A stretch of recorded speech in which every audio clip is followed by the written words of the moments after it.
It's another edition of Time About the Movies. Today we're taking a look at the films of November 14th, 2003. We got three big movies to look at today. Neither one of them were major hits in general. There were a couple of even some big budget misfires here and a couple of notable ones, but does that mean the movies are bad? Let's go ahead and take a look and find out. Let's start off with the first movie here, the biggest new release of the weekend, and that is Master and Commander, The Far Side of the World, starring Russell Crowe and directed by Peter Weir.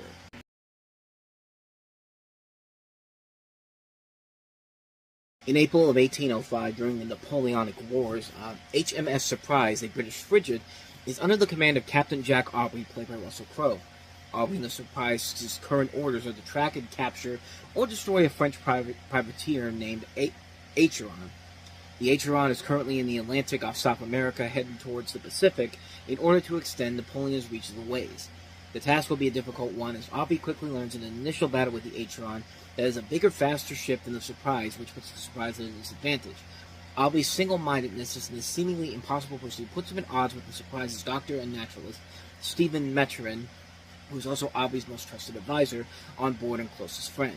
Facing other internal obstacles which have resulted in what they consider to be a string of bad luck, Aubrey ultimately uses Maturin's scientific exploits to figure out a way to achieve his and the ship's seemingly impossible goal.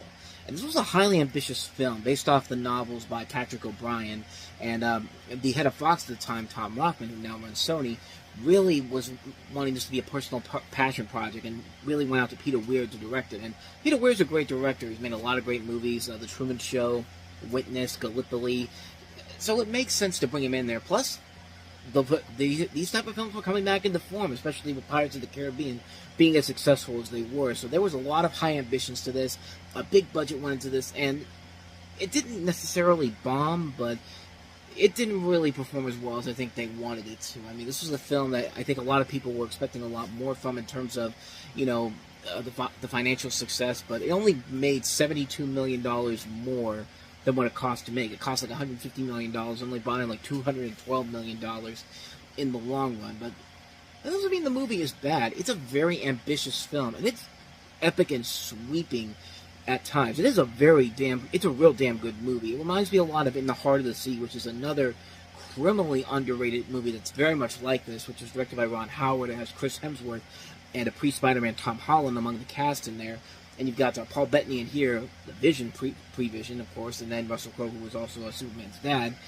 I'm bringing up a lot of comic book movies here, but this is the first time these two worked together since A Beautiful Mind, Russell Crowe and Paul Bettany.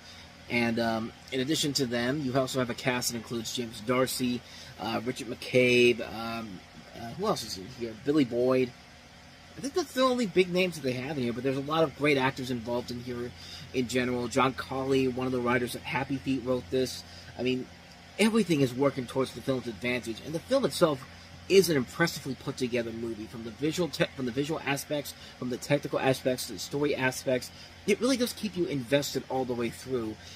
I just don't know if people really were invested in wanting to see this movie in general, but I would have liked to have seen this on the big screen. It did get some really good reviews in general. It was nominated for several Oscars, got 10 nominations for Best Picture and Best Director, and won Best Cinematography and Best Sound Editing. So there is a lot here to admire about the film in general. It's overall really damn good. It's a really damn good, impressive feat. I don't think it really accomplished everything it wanted to do, because I feel like they wanted to start this off as a series of films, maybe try to be like their own Pirates of the Caribbean. But there is a prequel reportedly in the works, so maybe this is something they'll come back to. And it's been in development for a couple of years now, so I don't know for certain if it's actually going to get made. But I honestly would like to see more of these stories get made into a movie. These books seem like they have a lot of ambition to them, and it really would look great on the big screen. And you can just look on here, the practical effort that they put into this. They do a very good job of handling it here. The storytelling is very good. The characters are very good, interesting to watch. Just an incredible film, man. One that I do recommend checking out. Master and Commander, The Far Side of the World. Speaking of movies that underperformed, this is probably the biggest underperformer of the week, and that is, of course, Looney Tunes Back in Action. But does that mean the movie itself was bad? Let's take a look.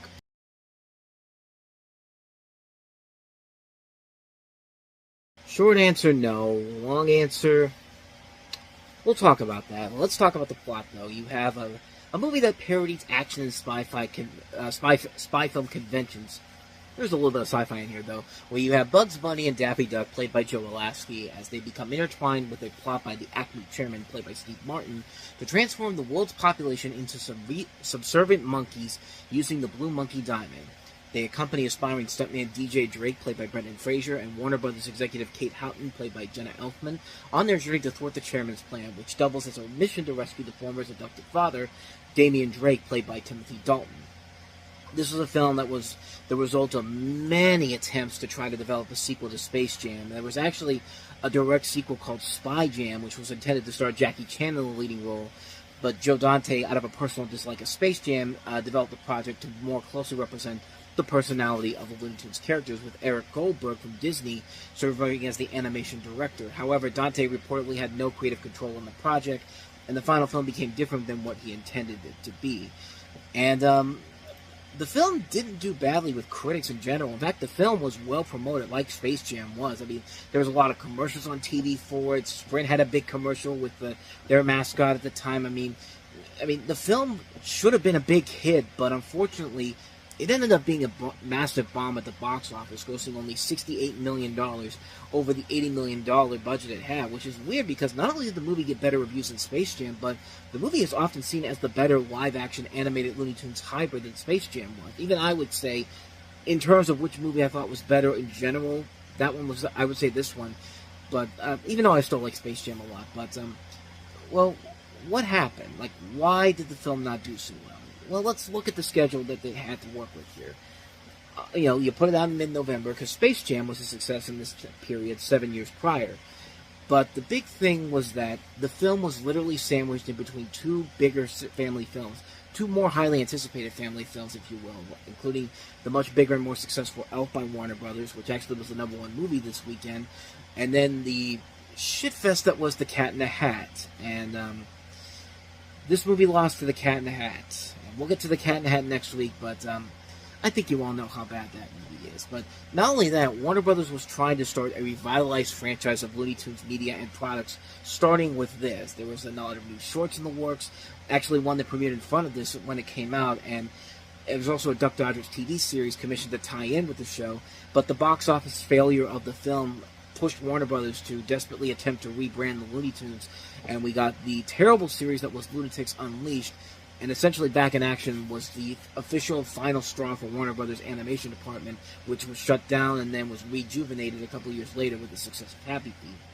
So with the movie losing a ton of money at the box office, this Looney Tunes Back in Action really deserved that distinction of being a straight-up bomb. And I said, no, I think it's easily the better-made movie of the two films. And for one thing, it seems that Joe Dante has a clearer, more idea of what he could do with the Looney Tunes than somebody like Joe Pickett did. I mean, this is clearly showing that he's a fan of the Looney Tunes, knows exactly what can be done with the characters with an actual story, not to be forced to make a movie that's clearly about the money that Space Jam did.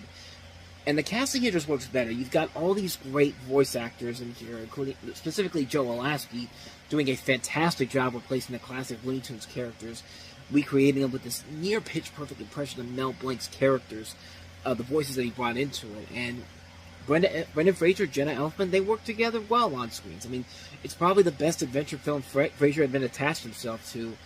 Stuff like, Journey to the Center of the Earth, Mummy 3, Inkheart, Furry Vengeance.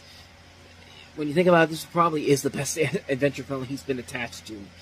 Steve Martin, surprisingly hilarious, too, as the bad guy in this. I mean, he really plays the over-the-top bad guy in here really well. It's a criminally underrated performance in general. You've also got Joan Cusack, Timothy Dalton, Heather Locklear. There's a lot of creative and funny moments in here. The painting jumping scene is complete brilliance. It's an incredibly inventive scene with these different animation styles. It feels like you're watching a modern-day Looney Tunes short in terms of how creative and funny it can be. I mean, and also it has probably the best overall thrashing of the live-action Scooby-Doo movie you ever see, with Matthew Lillard being criticized by Scooby and Shaggy, once again played by Casey Kasem and Frank Welker, and basically saying, you better be better than me in the sequel, or I'm coming after you. And look what happened to Matthew Lillard. He became the official voice of Shaggy not too long after that. If the film has any big flaws to it, the story is a little weak and a little too predictable, especially when they try to throw in this last-ditch effort to turn it into turn it into, well, I mean, it is pretty much a spy film, but in the end, it feels really pointless. I mean, the visual effects can look dated at times. There's a sequence where, Fraser and Elfman get trapped with a CGI dog robot blocking the way, and it looks so fake. It makes Dino from the 2 live-action Flintstones movies look more realistic. And yeah, the second Dino from the Flintstones movie was not. It was the second Flintstones movie, but that looked much better than this did. And yeah, but despite all that, Looney Tunes Back in Action clearly was made by people who knew what the Looney Tunes were capable of. It's a better, much more competently made film than Space Jam was, but in terms of which film had the lasting impact that worked better, Space Jam. I mean, yeah, Michael Jordan and Bugs Bunny. I mean, it was perfect for the time period. And like I said, it's not a great film, but it's still one of my guilty pleasure movies. But this is definitely the much better film in terms of like how they represent these characters, a better overall feel of what they were trying to accomplish here. It definitely deserves to garner a much more significant cult following because it really is not a bad movie by any means. And it's definitely worth it. I mean, especially now that with Warner Brothers, the way they're treating the Looney Tunes characters now, I mean, this is a film that definitely deserves a lot more attention than it's been getting, and I'm glad to see that the appreciation for it has grown over the years. So, at least I know that the appreciation for this is slowly but surely gaining momentum. The film is getting the proper reappraisal that it definitely deserves. But, just bad timing to release this in the November that they had here, and yeah, Space Jam was successful around this time period too, but at the same time, you didn't have these movies that were obviously going to have much more of a lasting impact, whether they were good or not. But like I said, we'll get to Cat in the Hat next week. But let's go ahead, before we wrap this up, take a look at the last movie that came out this week in the documentary Tupac Resurrection.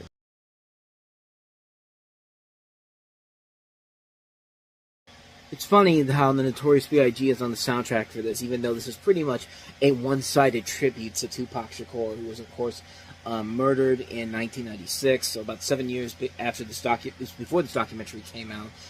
And you have him detailing his childhood, from growing up with a mother addicted to crack to being taken care of by drug dealers on the streets, as well as the type of jobs he had to do to get money. He also talks about his love for poetry, his friendship with Jada Pinkett, what his lyrics mean, about the negative resentment the media had on him. The documentary then details his shooting, his reaction to getting shot, his paranoia about getting shot, and ultimately his death. The documentary ends with Tupac coming to terms with his life and his past, understanding the wrongs that he's done, and also giving a monologue about the stereotypes of black men, telling blacks to not give in to stereotypes and to control themselves. And it also shows the impact Tupac had on the entire world, which is interesting because, again, going back to Notorious B.I.G., he's the one that's had the movie made about the movie biography made about him, which was Notorious, which is not a bad movie. But I'm actually kind of surprised nobody's tackled Tupac Shakur in a biopic yet. But then again, with the recent trend of biopics like Bohemian Rhapsody and Whitney Houston and Bob Marley, I don't know if that's probably the best idea to like it, because the biggest problem with the biopics nowadays is that they're too safe and marketable. They want them, and they're made by people within the families of the people they're talking about. So we don't get to really cover like the more darker elements of their lives. And just like that's a key part of those movies in general that you need to have in there. And there are ways to work around it. I've talked about it in other videos before. So if you want to go check those out, they're out there. They're out there on this channel and also on the Reviewing Network Live too. But in terms of what this documentary does, I think it's a very engaging documentary that really takes a lot of like archival footage from Tupac's life and puts it together in a story that really does feel like the guy is still alive and he was really behind this all along. But no, it's archival footage put together, and it makes for a pretty entertaining documentary in general.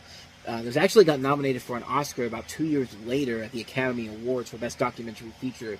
Did not win, but that just shows you how good this really was. I mean, it really is an engaging sit-down to watch. Even if you're not a big Tupac Shakur fan, you could still watch it and just see that, yeah, the guy did a lot of bad stuff in his life, but he knows, but the movie knows that that's not really all about him. Like, he's not, like, he can be a good person, and it shows in here. Like, in the end, he's trying, like what that monologue was talking about, not giving into stereotypes and to control themselves, and showing how much his impact still holds to this very day. I mean, it still holds up 30 years after his death. I mean, this guy still has a lasting legacy And it shows in this documentary. It just shows that, hey, this guy is a legend, and it shows in a number of different ways. I mean, the guy had a potential to be a great actor. We saw it in films like Juice and Poetic Justice, but unfortunately, life came to an end for him too soon. And this is a great documentary that really shows what the real Tupac Shakur really is. And I think it's a very entertaining documentary. It's a really good film. I highly recommend checking it out. Like I said, even if you're not the biggest Tupac fan, you can still find a lot to get a lot of value of in this. I do recommend it. Tupac Resurrection. And so with that said, we'll wrap up another edition of Time About the Movies. We'll head into the weekend of before Thanksgiving next time with 3 movies, including the aforementioned The Cat in the Hat with Mike Myers, which, brace yourselves for that one. That's not going to be a fun time for any of us. But we have Halle Berry and Robert Downey Jr. in the suspense thriller Gothica, and also 21 Grams with Sean Penn, Naomi Watts, and Benicio del Toro from Alejandro González Iñárritu, who of course gave us The Revenant and Birdman. So we'll take a look at those 4. It's 4 movies, right? No, it's 3 movies. 3 movies. I'm losing count here. We'll take a look at those 3 movies on the next episode. So we'll take a look at those next time around. But until then, thank you so much for watching. And if you want to see more videos like this, please hit the playlist on the next page. Check out the previous episode. And also don't forget to hit the like and subscribe button if you want to see more videos like this on this channel. So with that said, I am off. I will see you guys next time. And until then, as always, take care.